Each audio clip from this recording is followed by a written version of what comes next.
Well, hello, everyone. I'm Jamie Goodrich, the director of the Humanities Center, and it's my pleasure to welcome you today to this talk being given by John Brender.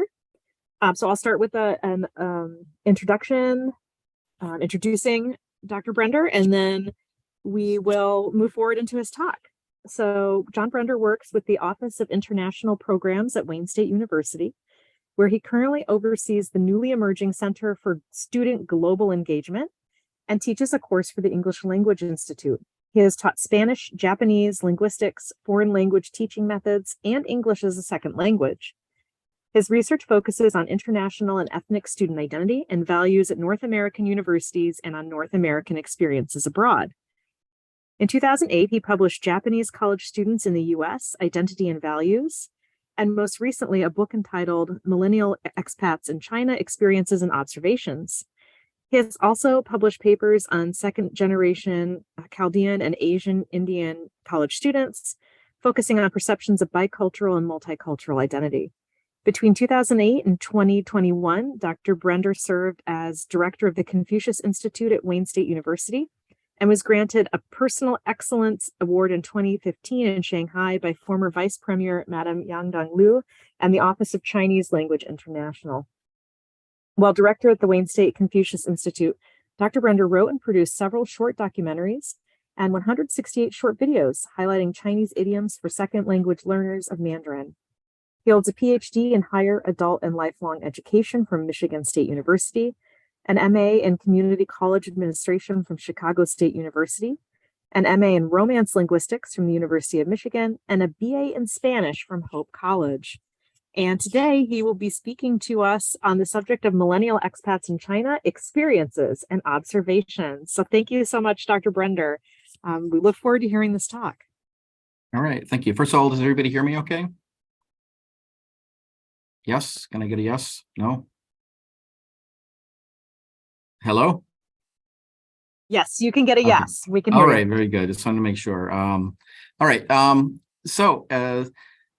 be talking today about Millennial Expats in China, a book that I wrote during the pandemic. And as I was sitting on a lot of information, I thought, well, why not share some of the things that I've learned and maybe enhance some of the things that I had known previously. So let me first ask the obvious question: why did I write this book? Well, it was to convey adjustment to another culture, and I think what works in China may apply to adjusting elsewhere.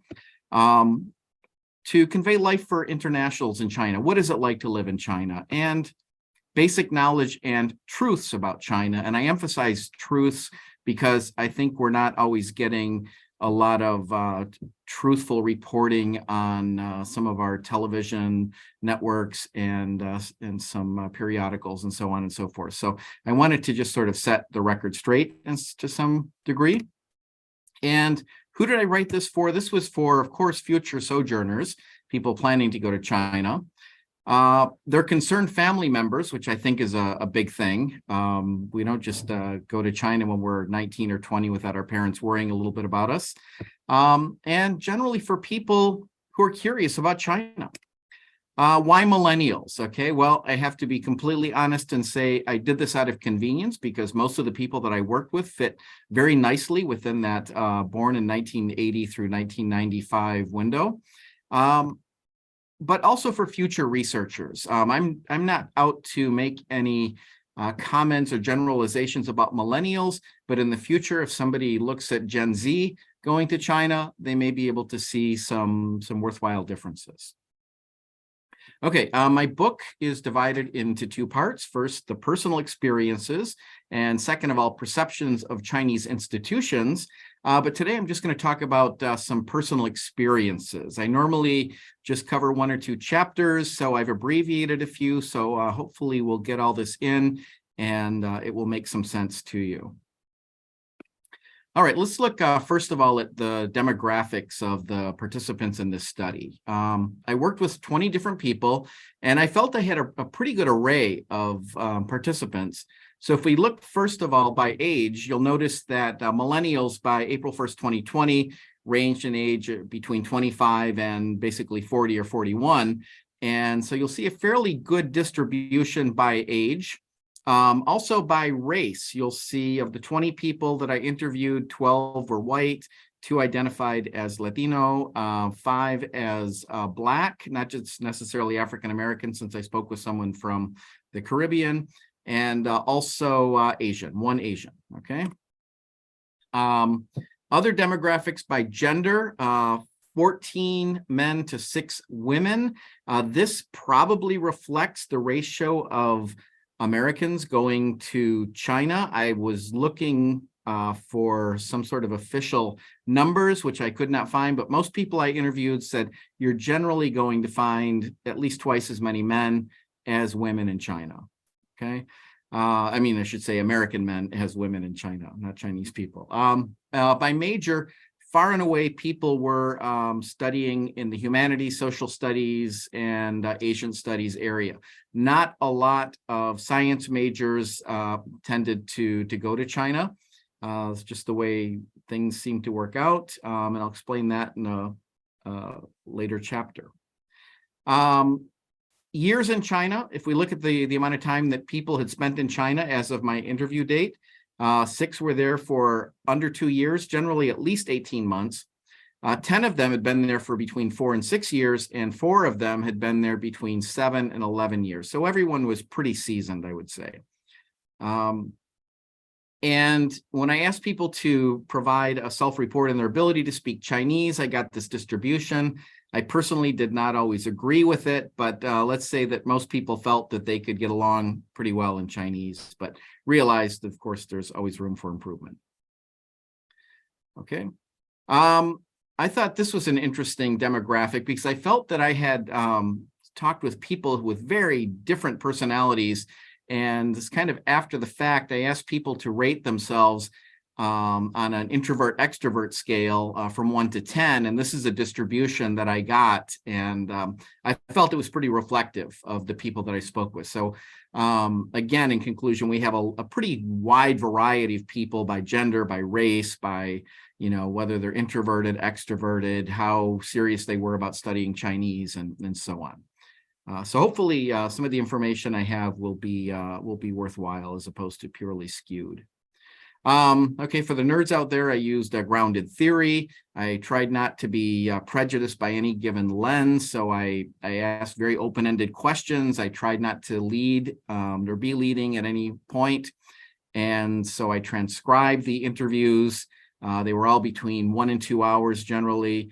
And then I coded them, and then I started looking for similarities, differences, patterns, and so on and so forth. Okay. These are the chapters that I'm going to cover. Notice the impressionistic painting I have here. So we'll talk about prior impressions, first impressions, changing impressions, and then personal changes, and a little bit about how expats look at other expats. All right, prior impressions fell into 3 categories. They were 1, informed but skewed ideas, 2, totally misguided ideas, and 3, absolutely no idea at all. So one quote that I had from, there was a skewed impression on both sides said, I had, on the one hand, all the people in my immediate family and community telling me like, oh, this is a third world, unsafe, strange place. And then I also had people in my school community telling me that, oh, no, this is an exciting, fun place with a lot going for it. So I think the combination of those 2 things going was my impression. Those 2 things was my impression going. I do need to say that China is very safe. So anyone who's talking about it being dangerous, I think you have a far greater chance of, you know, getting mugged or whatever in this country than you will in China. I've never, ever in the least felt slightly unsafe there. But this is just an idea of some of the skewed ideas that people had going in. Another student said, I probably watched a lot of Kung Fu movies, a lot of, say, travel channels. So I was thinking, okay, I'm going to see rickshaws, I'm going to see the guzhongs and everywhere. And it'll be like old style China. So I can guarantee you're not going to have a lot of Bruce Lee's accost you in the street. You're not going to see a lot of old time rickshaws. You'll probably hear a lot more guzhong than you want in the hotels. But aside from that, it's not going to be guzhongs everywhere. Okay. Another misguided idea is that it is like North Korea.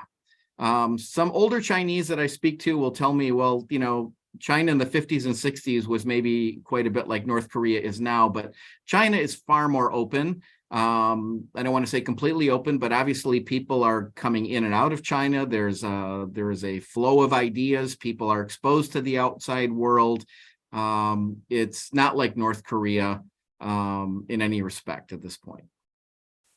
Another misconception is that it's like Japan, okay? And having lived in Japan for 2.5 years and made 24 trips to China, I will tell you that it is about 179 degrees different. And the main thing, if I had to sum it up, and people say, how is China different from Japan?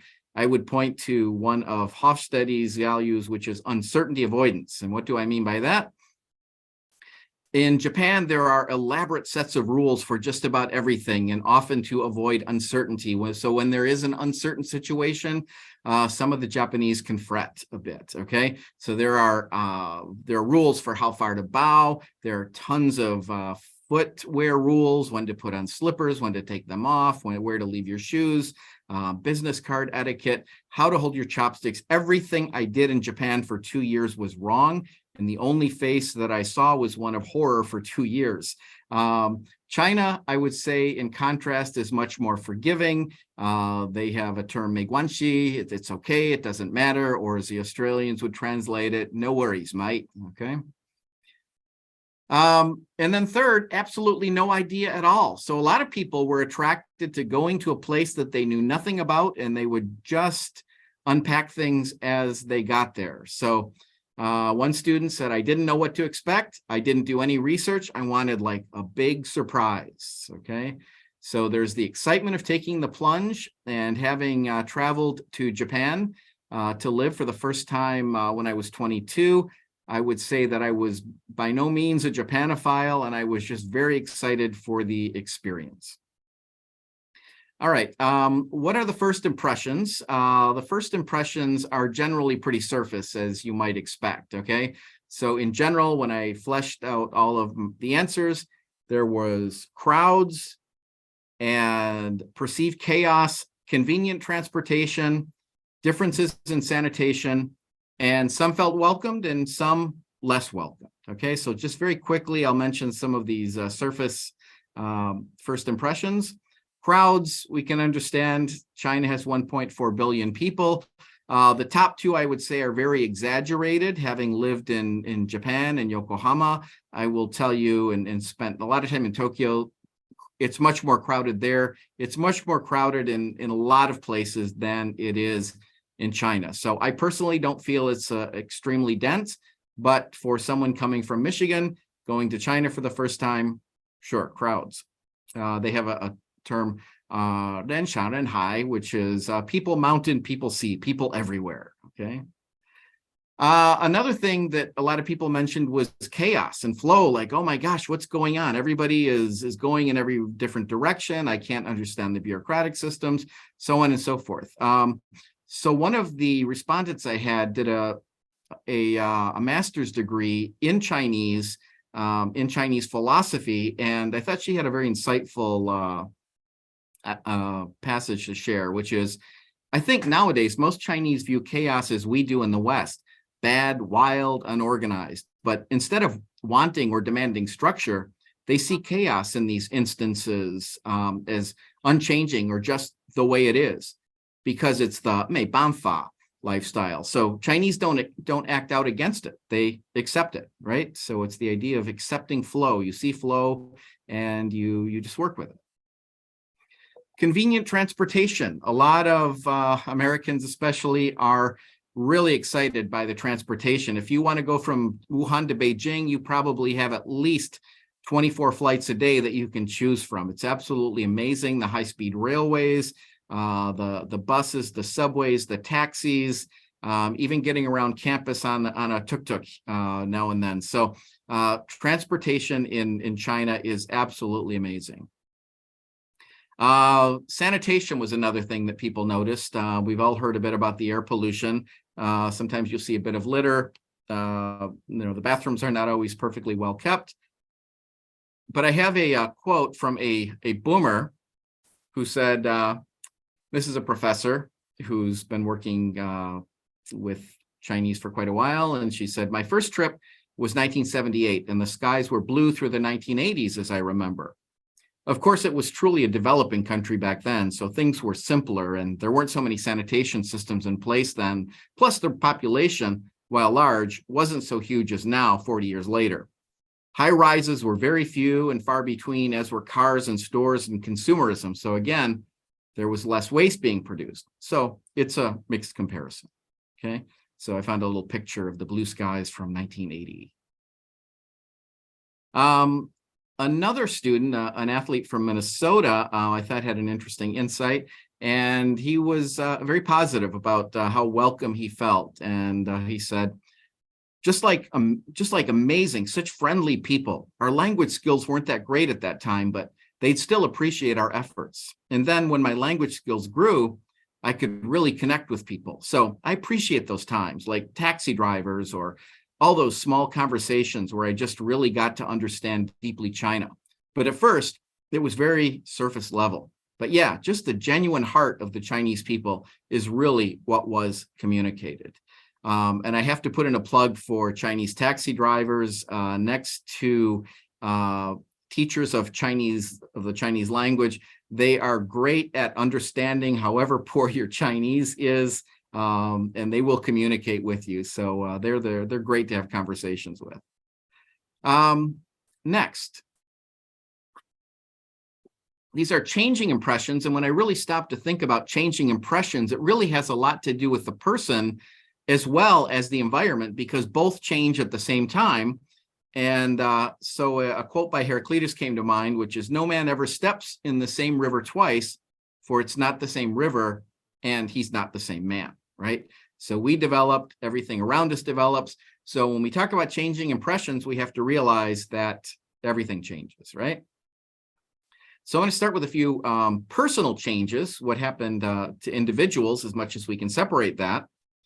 Of course, there's culture shock, okay? And whether it begins with euphoria and goes to shock or in some different order, I don't necessarily attest. But what I will say is that over time, getting used to foreign values goes from love and hate to like and dislike, and appreciate not so much, and prefer and not prefer. And over time, you may not totally get used to something, but your love and hate amplitude tends to decrease over time. So as you get used to things, yeah, that's just the way it is. Okay. Here's a quote about culture shock from one of my participants. So I think initially there was the shock, right? And that was the biggest thing. And it was hard to get anywhere beyond that in the beginning. Then after a while, you start to get used to it, right? So you stop noticing the environmental things and you start to pay attention to just what's going on. And I think it did change in some respects. For the first couple of years, I just focused on myself and on my studies, right? And so I think it was fun. I enjoyed it, okay? So I think when he was able to go from looking at everything around him and get used to that and focus on himself, things just sort of got a little easier. Another thing, I thought this was an interesting quote, understanding bureaucracy. One of the participants said, the feeling of chaos and inorganization and the bureaucracy kind of stuff of China, that was a constant throughout, up until now, in fact. But yeah, I felt close to the country and the people there at the end of my time there. So I thought it was interesting that he might criticize something of Chinese culture, but on the other hand, he began to own it and appreciate it as, this is my own. It might be a little dysfunctional, but it's like my family. It's like my city. It's something that I can completely accept. Another student who had studied law said about the government, I developed some empathy and understanding for the Chinese government, having studied law there. I learned how the system is supposed to work, talked to many Chinese and understood a little better how it actually works. And somewhere in between the two, I just gained a great understanding for their way of doing things. And it was a little intimidating because there's so much negativity in our media surrounding their government. Okay, if you want to see the insight, read my book.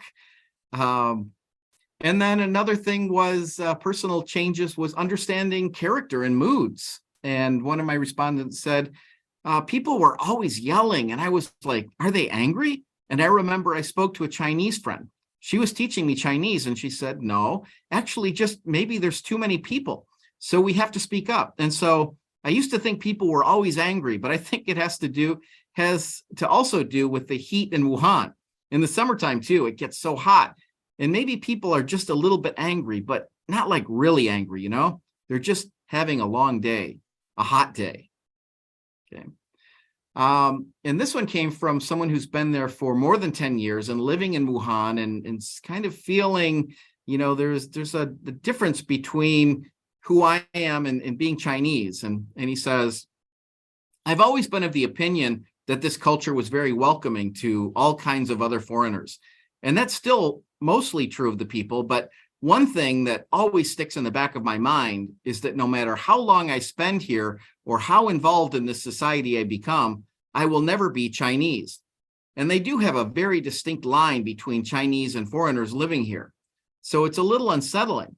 When I first came here, I was like, oh yeah, this is awesome. And it was nice meeting all the foreigners here, but it's definitely weighed on me a little bit that with the intention of building a life here, remaining here for a long period of time, you don't feel super secure, okay? And as a number of people may be aware, there are always, little diplomatic wars where, one consulate or one embassy raises a visa price, and so does another. And one starts to deny people coming into their country, and so does the other. So there's always that concern that a capricious officer at one of the consulates might just deny somebody with no questions asked. So yes, there is a little bit of an insecurity, I suppose, when you're trying to build a life in China, where incidentally, citizenship for foreigners is harder to get than apparently anywhere in the world. Okay, let's talk a little bit about changes in the environment, some of the changes people saw around them during the time that they were in China. And this is sort of on the cusp of being a personal change and an environmental change. But one student said, I suppose some of my positive feelings were numbed a little bit, some of the mystery. For example, it's not all Taoism and kids with ponytails lighting off fireworks. It's the real world. It's gritty. There's a lot of struggle, and I realized these things. Another respondent noticed the infrastructure growing immensely from the time he'd arrived. I can tell you that my first time in Wuhan, from the airport to the university, I think we drove 45 minutes before I really saw anything. The next time I went, it was maybe 35 minutes, and then I started seeing high rises. And then it was 30 minutes and 25 and 20 and 15 until there were high-rise buildings that backed up all the way from the university to practically the airport. So when I talk about building, it is at a level that Americans cannot even fathom. But his response was, I was constantly amazed by the scale of the economic machine here. And I was of the opinion that this can't last. This is unsustainable. This has to cave at some point. And being here for this long, you see that it's not just an anomaly. It's a way of life that's been building for a long time. Regarding censorship and surveillance, something that has gotten a bit more strict over the years, one respondent said, trying to do research where information is much more tightly controlled, much more strictly controlled, at least what's put out officially and with what they let news outlets produce, was frustrating because my first impression was in academia, where we're all in this for the greater truth of learning. Okay. And regarding even censorship in classrooms, one respondent said, I never had anyone tell me what to say specifically, except for papers that I had written. They told me not to talk about certain things sensitive to China. But when I talked about certain issues in my class, we would have debates on certain issues. And I found that all of a sudden, students that I had never seen before were sitting in my class spouting the party line. I asked some of my closer students in the class, and they called them part-time spies. Okay, this is a picture of me at the Huazhong University of Science and Technology, and I can assure you this was not a part-time spy. These students were all very lovely. And then a change in people, okay? participant who'd been there 11 years said, well, my impression is that everyday Chinese people are still quite curious about the foreign world, but they were probably more so when I first arrived from like 2009 to 2012-ish. But I felt that there's been a bit of a change in recent years where I wouldn't say that I felt unwelcome or that people were unfriendly, but the atmosphere felt a little colder to me. Towards the end of my stay in China, I felt a sense of confidence among the Chinese people where their country's at, some changes in the government and things like that. So a little bit less open than before, I could say. All right, let's look at what I think is probably the most important thing as a result of living in China, and that is personal changes. All right, so what I came up with after my simple open-ended question of how have you changed being in China, came up with independence and responsibility, resilience, boldness coupled with patience, empathy, passive acceptance, changes in religious or worldview perspectives, okay? So I have a quote for each of these. So independence and responsibility, this is from a student from Michigan who spent time in Shanghai and again, studied Chinese philosophy in Chinese. And she said, it really forced me to become an adult in ways that I probably would have gotten to just slower if I had never gone to China. But China really did jumpstart that because I had to learn the language. I had to learn the cultural ins and outs and also the subcultures. A very interesting article I came across in The Atlantic as I was writing this had to do with the anxious child and about overprotective parents who are shielding their children from anxiety-provoking situations. And I thought this was interesting. Essentially, children shielded from challenging situations were more likely to develop and suffer from anxiety later in life. As I mentioned, this is interesting, I think, because the people who went to China and really had to deal with anxiety-provoking situations, whether they were trying to get a bus ticket or talk to a cab driver or, have something changed on their visa, it's very anxiety-provoking. And these are people who have to get up and do it again and again. And I think that the idea of living abroad, especially where you're forced to learn a new language and get along in that new language, really toughens you up in a lot of ways. A resilience quote, reminiscent of something Frank Sinatra sang, was, if I can survive here, I feel like I can kind of survive anywhere else. I can live on my own or navigate through life. And another interesting quote on resilience was, you learn a lot from the work ethic of the students in China and the teachers in China. They do work hard. They try hard. I've always been a little bit spoiled. You kind of see that people in the US are a little bit spoiled. And you can kind of push yourself to points maybe you wouldn't be able to get to before. So I think just reacting to people around you that are working so hard and trying so hard can very often take you to the next level as well. Another quote, this is from an American woman who married a Chinese gentleman who is from the countryside. They both currently live together in Wuhan. And she said about visiting her in-laws, in this countryside, everything they do it by hand. They made shoes by hand, and they were showing me this ladder that his grandpa made, and everything was by hand. And they have this little small yard, and they plant tomatoes, and they have this pear tree, and everyone's always going to visit them.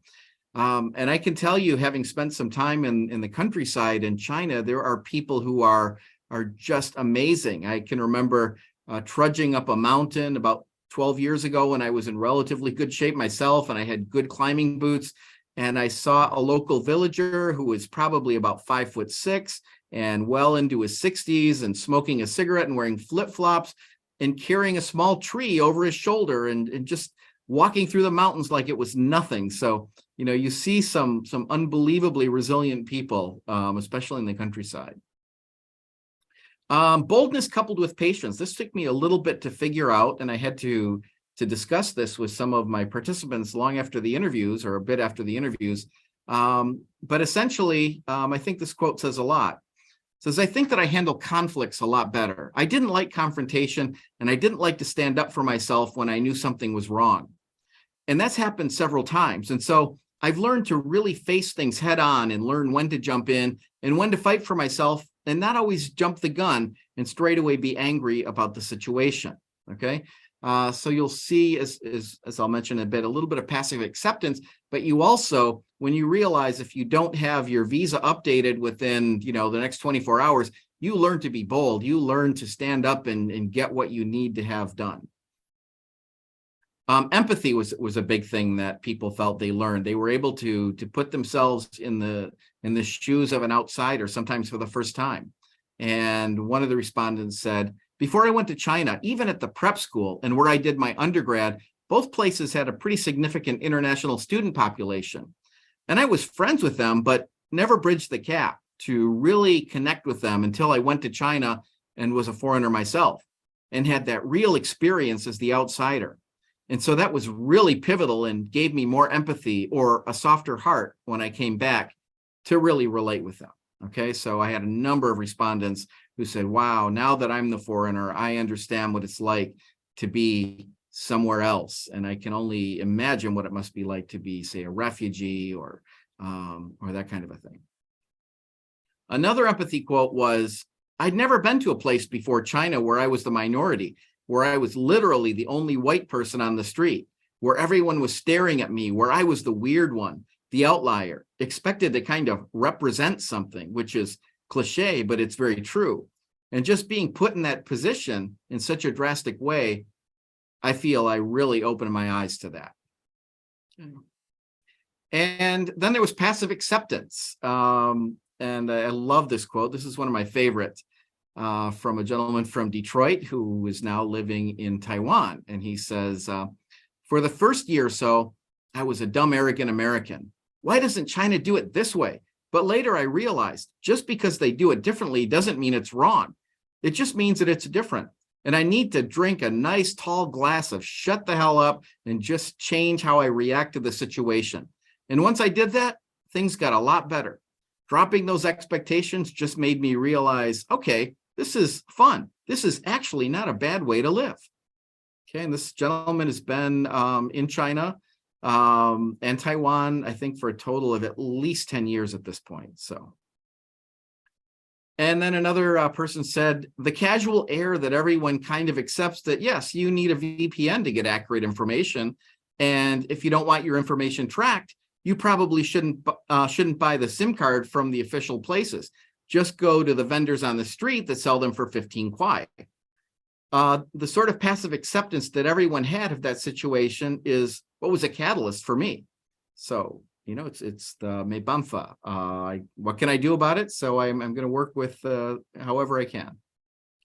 Worldview changes. Okay, this one in all directions. So if you feel like going to China is going to, somehow subvert your values or whatnot, I will tell you that people I talked to went in every imaginable direction. And by the way, that's me in the corner losing my religion. So there was one respondent at least who said that once the tenets of his religion were challenged and he began to think differently, he more or less abandoned his religion. But on the other hand, another respondent said that his Christian faith had deepened as a result of being there, that he felt he turned more to prayer and more to people who he found who shared his faith. Another person actually became born again through some other people that she had met. One person really got into practicing Taoism and Tai Chi and just really enjoyed the whole philosophical part of it. And then there were those who were disappointed in a lack of Buddhism, that they were hoping to find something a little deeper, but that they didn't find quite what they had hoped for. The most common among my participants was just basically agnosticism. People who had a pretty open view and were willing to listen to things, but not necessarily commit. And one of the respondents said this: hardly anyone believes in Apollo and Poseidon, but we still read the Iliad because it's clear there is something worth learning. And so I saw every experience with religion in China through that lens. I was diligent in my study and translation of Confucius and Lao Tzu and all the old Chinese masters, and I took every opportunity to hear the spiritual beliefs of everyday Chinese that I spoke with. Not because I was searching for a conversion experience, but because I enjoy learning their stories and traditions and the little kernels of wisdom therein. Okay. And then finally, the last thing I want to mention is how foreigners began to stratify other foreigners. All right, so ways of classifying were by nationality, by field of study, by occupation, by age, and by motives for being there. So let's take a quick look at these and we'll conclude. So first of all, by nationality, in 2019, before the pandemic, there were approximately 1 million foreign residents in China. Half attended Chinese universities, generally because there are only work visas and study visas that people go on. 10% were from South Korea. That was by far the largest contingent. 20 to 30,000 each came from Thailand, Pakistan, India, the US, and Russia. Just under 15,000 came from Indonesia, Laos, and Japan. The Kazakhs numbered about 12,000. And small numbers from areas, from countries we don't very often see here in the US, such as North Korea, Syria, Mauritius, Mongolia, Uzbekistan, Peru, Seychelles, etc. Okay. And by field of study, I think it's fairly accurate to say that for humanities and social studies, you will generally find people coming from North America and Europe, very often because we have very developed areas in medicine and the sciences. And so people who come to China are generally there to study something very related to China. On the other hand, on the STEM fields, you're more likely to find people from Asia and Africa, oftentimes because China does have some good programs in the STEM fields, and because, for example, their medical colleges are far more open to international students than American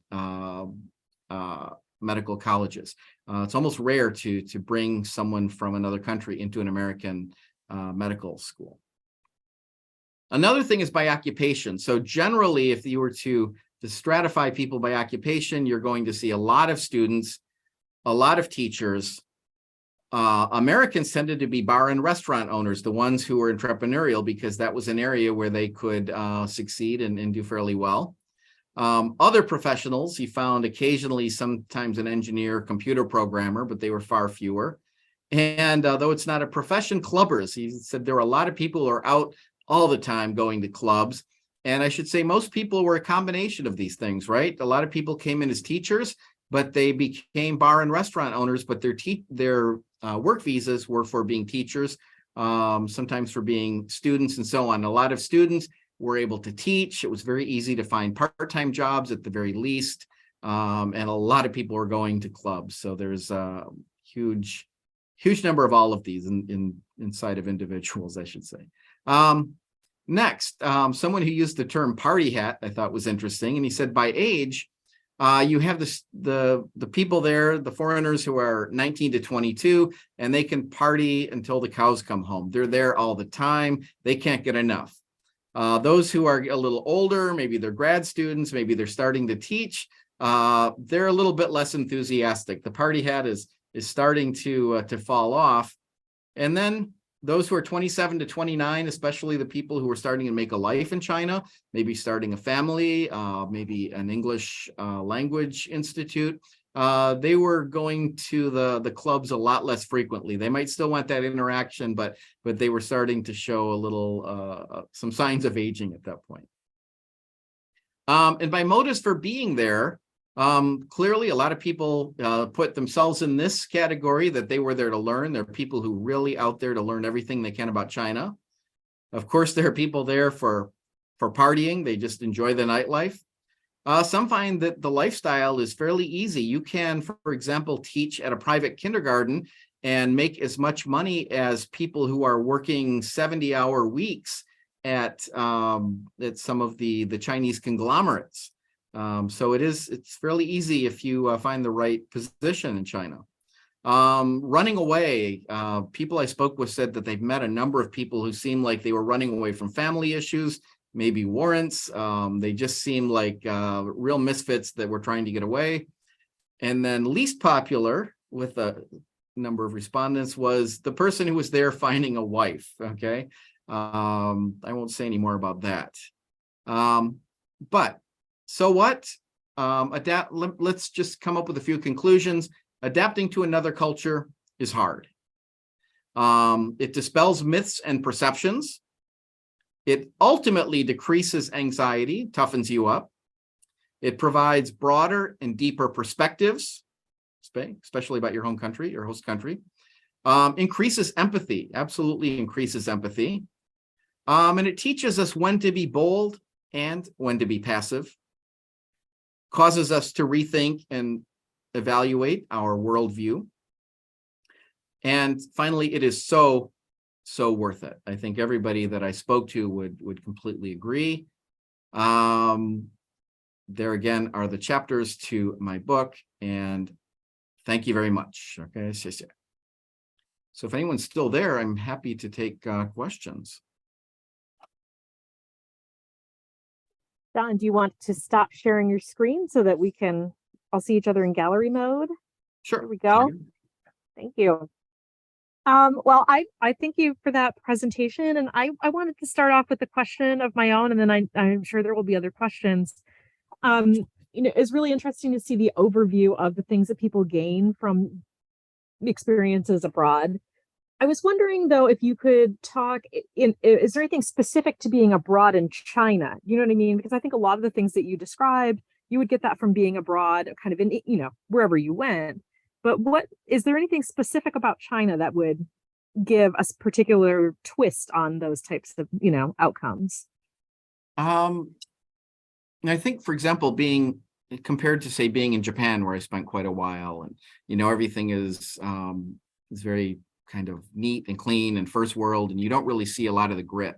In China, you're definitely going to see some more grit, as you would in a lot of countries that are lesser developed. But in China, you're going to see some of the developed and some of the lesser developed. You're going to see the rich and the poor commingling. And sometimes you'll see some things that might shock you.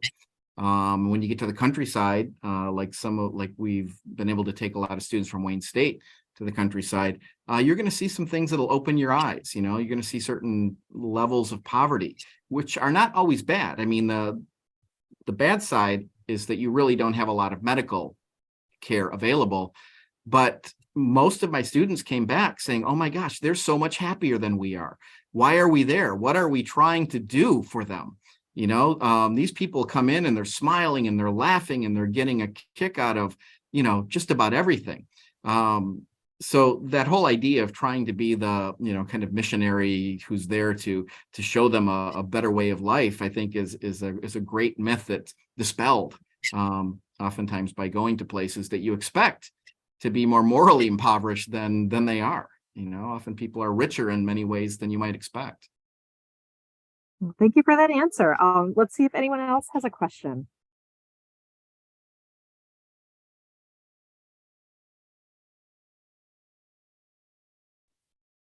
I have a question. Mm-hmm. Hey, Tracy. Hi. I just want to know what has surprised you the most when interviewing the 20 impacts millennials during the interview? What impacted people the most? What a surprise. What a surprise the most. Yeah. The surprise was, I think, that took me the longest time to figure out was the idea of boldness combined with passivity, right? So how can you become both bold and passive? Because I kept getting these answers and it felt like, which was it? And then I started to realize that, as a result of maturing, as a result of having to fend for yourself, you begin to really realize when to put your foot on the gas and when to take it off the gas, which is maybe something you don't have to do in your own country because you really know how to navigate, right? But when you get into difficult situations, there are times that you are required to do extraordinary things, right? But at the same time, you look at people around you and you realize, well, sometimes you catch more bees with, you catch more flies with honey, right, than with vinegar. So you need to be a little, bit more passive to figure out what you want. So that was, for me, a couple of days of thinking and, and reevaluating this with some of the people that I had interviewed. The other ones I can imagine, the empathy and, the worldview was interesting as well. And the fact that people went in different directions on the worldview, right? They sometimes became, their faith in whatever they believed in, maybe it was enhanced, and sometimes it was completely, dissembled. So. Thank you for sharing. Mm-hmm.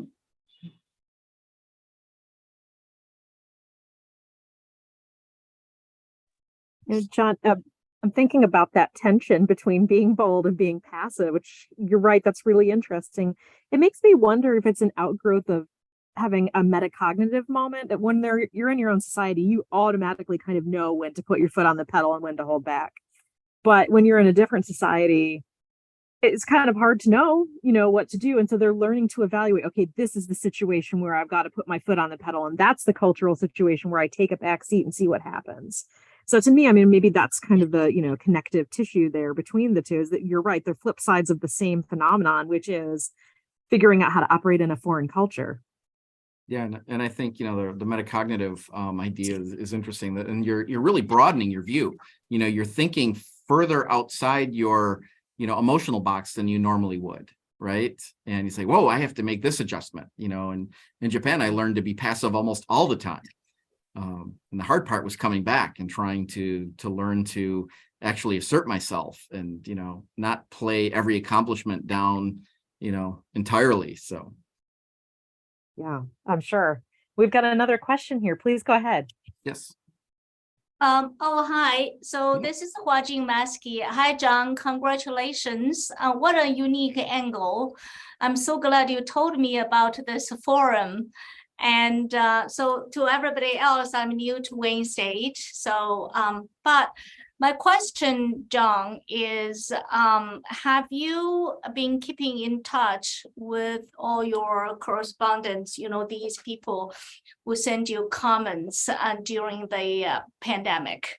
And what, if so, has the topic been, has anything touched upon the shutdown mentality, and in relation, of course, with what's going on just in the last weekend, right? What's happening in China? Any thoughts on those? Let me see if I can unpack that all. First of all, the people that I interviewed, I am still in touch with the vast majority of them. Sometimes on Facebook, I was just IMing somebody from California today. And when he came to visit, I would get together with, 4 or 5 of the people who happened to have taken part in my study. My nephew still lives in Wuhan. He's been there the entire time. He's been there for 11 years. And so I get a few things from him. In terms of the last few days, I can't say a whole lot. These are things that are just beginning to unravel. And I'm even finding that even my international friends are a little bit more reluctant to take part in any conversation that is even slightly political, which, I don't know if that is a trend. I mean, certainly we felt that since Xi Jinping took over, but I feel like there's less willingness to engage even in an email. And even with my Chinese friends who were much more open with me, I'm finding a party line basically written to me, defending Putin's attack in Ukraine, for example, right? And I wouldn't have expected that if they were sitting here in my office. So yeah, there's a trend. I mean, I can only say from my own personal perspective. I don't have any, metadata to confirm it, but yeah, that's what I've been noticing. Thank you.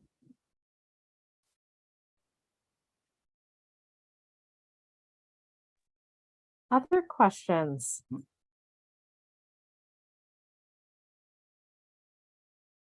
Jamie, I have a quick question for Professor. First of all, I want to thank him for a very important talk. It's sometimes people give these very scholarly thoughts and immerse you in all kinds of theories. But this was a talk that made me understand in a fundamental way some of the issues involved. But I wondered, Dr. Brender, did you have any impressions about the differences or the perceived differences between places like Hong Kong and mainland China? I guess one of the things I spent just a week in Hong Kong, and that was my only Chinese experience. But and then I got hurt on the first day of my conference, so it's a frustration. But when I was going there, people said, "Well, look, one of the things you might want to investigate is the sort of psychological differences between people from Hong Kong and mainland China." So do you have any comments on that? Yeah, I think like you, I also spent a weekend in Hong Kong, but it was a pretty intense weekend. Yeah. And it was back in, I think, 2010, something like that. My impression was that Hong Kong was really where East meets West. I was so impressed with seeing how things just sort of came together. I mean, it was really a mixture of British and Chinese culture. I mean, on a superficial level, you would have breakfast and you would have, noodle soup and toast and one egg and coffee and tea, right? So there were like all these things combined. Something unique, I think, to China was that people queued up very strictly like they would in Britain, which is not something you find in China. In China, lines are just sort of, I think, theoretical suggestions. So there's definitely a very British mentality. You could speak English to anybody and they would understand. There was definitely a lot more highly developed infrastructure, but you could also feel the Eastern mindset. So, if you want to know what it's like to see East meets West, either go to the Philippines or go to Hong Kong. And you'll see that complete understanding of both sides. But once you get into China, it's a different ball game, and especially once you get into the Chinese countryside, which I believe is where you really meet, the real China, as opposed to something like Beijing, right? They say New York is not the United States, right? And likewise, Beijing is not necessarily China. But once you get into the inland and the countryside, and even Wuhan, a secondary city, supposedly with more people than the state of Michigan. But you really get to, I think, see the Chinese mind and mindset in places like that. But yeah, Hong Kong is really, it's a hybrid. Just to follow up quickly on that point, one of the observations that I had made before going to Hong Kong was that what I was likely to find is a certain homogeneity in China and diversity in Hong Kong. And I was looking forward to sort of doing that, observing that, but I was frustrated because I got hurt. But what would you say that that's a good dichotomy about the homogeneity in mainland China and the kind of diversity in, say, places like Hong Kong? I mean, Hong Kong, I think, is homogeneous in the sense that everybody's there to make money. It's like New York. Either you are spending money or you're making money every second, right? So you're really there and you're on the go. The rest of China is a lot less homogeneous than you might think. I mean, there are really a lot of different cultures and ideas converging into different places and that kind of a thing. So if I were to compare, for example, Japan to China, I would say that Japan is far more homogeneous. I mean, I can almost make mistake. I can almost go so far as to say they do this and they do that, right? And the Japanese will say, we Japanese do this, right? Whereas we're taught religiously never to say we Americans, right? Yes. And there are a lot of things I think that apply to the Japanese more uniformly, whereas I always say when you've met one Chinese, you've met one Chinese. Some of the most gracious people I've met, some of the least gracious people, some of the, the most ambitious, the least ambitious. I mean, you take any superlative and you're probably going to find that person in China. Thank you, sir. I think we've got time for one more question.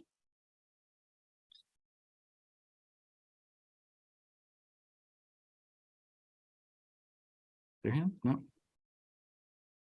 Well, I've got a question for you, John. And it's about the gender gap and then people going. I'm just taking out the category of people who are going to look for wives. Is that comparable to? Is there a similar gender gap just in general with people who study abroad, or is that specific to China? That more men go than women? That's a great question. I honestly can't answer that. I don't have any data, and I can't even really think in terms of when I was in Japan. I mean, it felt like there were a lot of women, a lot of men, but I never really counted. Yeah, I mean, exactly what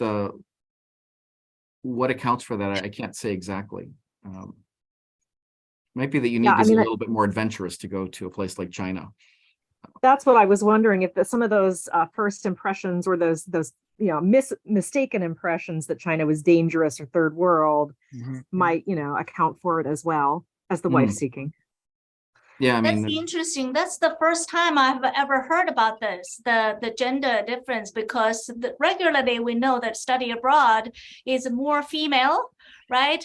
And more white and more socially affluent population of students that participate in education abroad.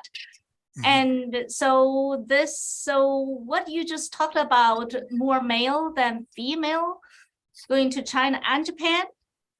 I don't know about Japan. I can't speak at all for Japan. And like I said, I could not find any official data regarding, male and female participants in China.